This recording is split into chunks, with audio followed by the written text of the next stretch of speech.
是什么原因让有些基督徒们需要知道神对自己人生的完整计划后，才愿意开始行动呢？又有什么方法可以让我们对神的旨意有正确的认识？不管在碰到任何事情，我们都会愿意先相信他必定会保护我们，看顾我们所需，并且勇敢的行动呢？大家好，欢迎收看好我说书。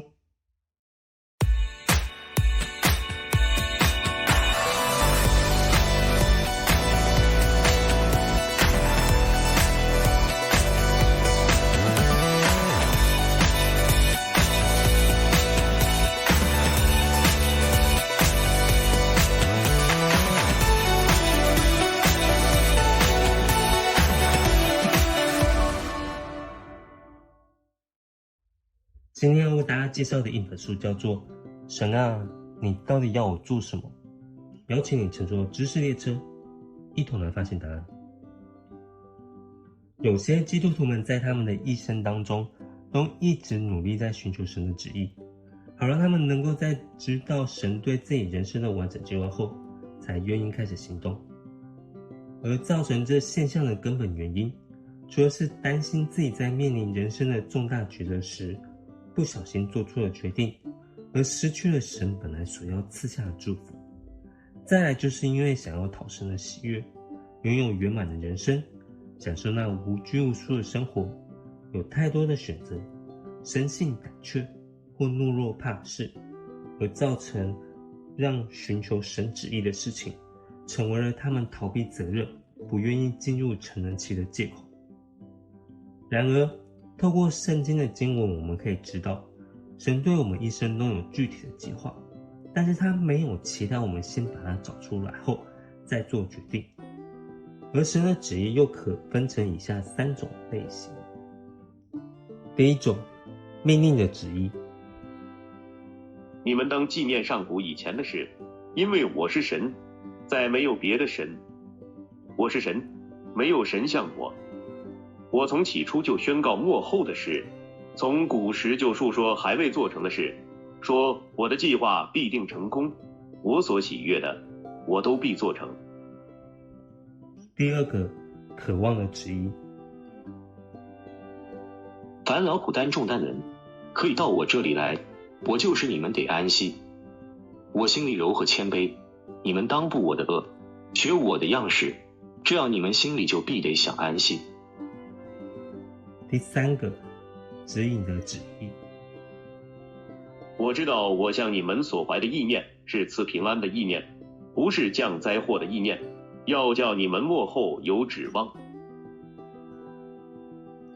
所以神的旨意不是像一本多重结局的冒险小说，充满不确定性。相反的，他的旨意是神圣且高深莫测，但有时候却又是清晰且可寻见的。